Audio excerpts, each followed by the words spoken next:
और अब आपसे एक सवाल कि आप अपनी सोसाइटी की सिक्योरिटी गार्ड के बारे में कितना जानते हैं? आपने अपने प्लम्बर की विचारधारा पर कभी ध्यान दिया है, या फिर वो मैकेनिक जो आपकी कार या बाइक की खराबी ठीक करता है? अगर मैं कहूं कि इन पेशों की आड़ लेकर कुछ लोग देश विरोधी गतिविधियों को अंजाम दे रहे हैं, तो सावधान हो जाइए, क्योंकि देश की राजधानी दिल्ली में कुछ ऐसा ही खुलासा हुआ है।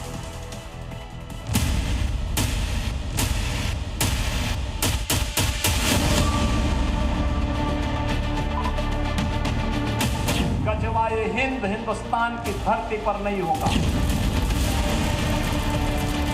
अगर किसी को जहन्नुम में जाना हो तो गजवाए हिंद के नाम पर अराजकता पैदा करने का कुछ प्रयास करें।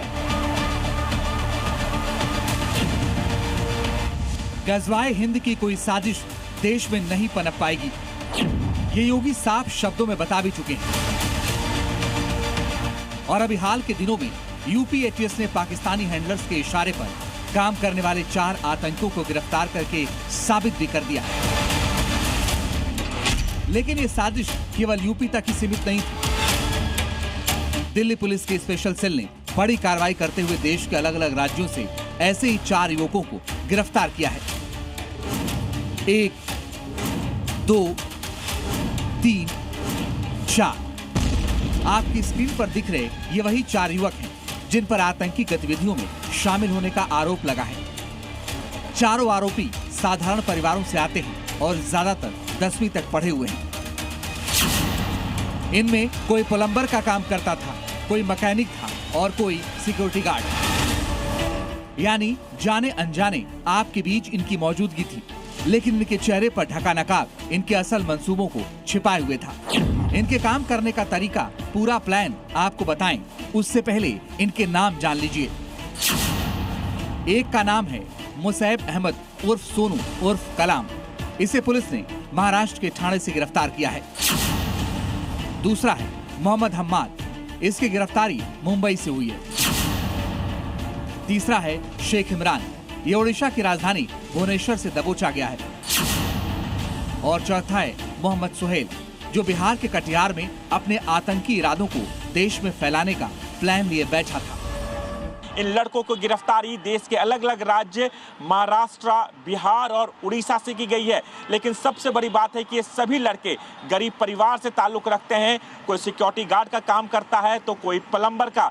लेकिन इन लोगों को सबसे महत्वपूर्ण काम ये दिया गया था, इन तमाम लड़कों को जोड़ते थे जो सोशल मीडिया के जरिए इनके संपर्क में आते थे और उन्हें नफरती सोच के लिए तैयार करते थे।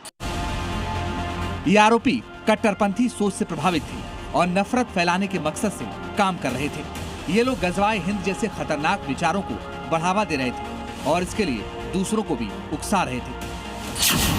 बेहद शातिर तरीके से पूरे प्लान को अंजाम देने की इनकी तैयारी थी, लेकिन इससे पहले ही ये धरे गए। जांच में सामने आया है कि सभी आरोपी एनक्रिप्टेड सोशल मीडिया प्लेटफॉर्म पर बने ग्रुप्स के जरिए जुड़े हुए थे। इन ग्रुप्स में जिहाद और गजवाए हिंद पर चर्चाएं होती थी। आतंकी विचारधारा, जिहाद और हथियारों की बात होती थी। ये ग्रुप्स बनाकर युवाओं को कट्टरपंथ की ओर प्रेरित कर रहे थे और जिहाद के नाम पर भर्ती अभियान चला रहे थे। यानी ठीक वैसा ही है जैसे यूपी के मेरठ में आरोपी शाकिब अपने 3 साथियों के साथ इंस्टाग्राम के जरिए राधा कृष्ण वाला फरेब कर कट्टरपंथी विचारधारा को बढ़ावा दे रहा था। ये आरोपी बहुत जल्द किसी बड़ी आतंकी गतिविधि को अंजाम तक पहुंचाने के फिराक में थे। इसके लिए इन्होंने अपने काम बांट दिए थे और ये चारों बहुत तेजी के साथ इस पर काम कर रहे थे। गिरोह के 2 सदस्य रिमोट कंट्रोल आईडी बनाने के लिए सामान जुटा रहे थे।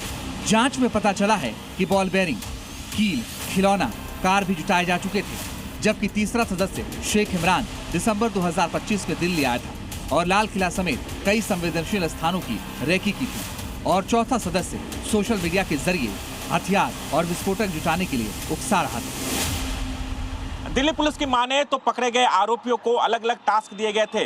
किसी आरोपी को सोशल मीडिया के जरिए क्राउड फंडिंग का टास्क दिया गया था, तो किसी को सोशल मीडिया के जरिए ब्रेन वॉश कर और उन्हें देश के खिलाफ नफरत फैलाने का।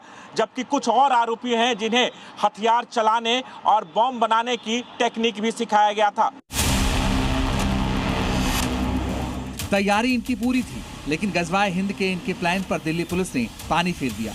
इन सभी के खिलाफ मामला दर्ज कर लिया गया है और उनके पास से आईडी बनाने का सामान और मोबाइल फोन बरामद किए गए हैं, जिनकी जांच जारी है। राजू राज, जी मीडिया, दिल्ली।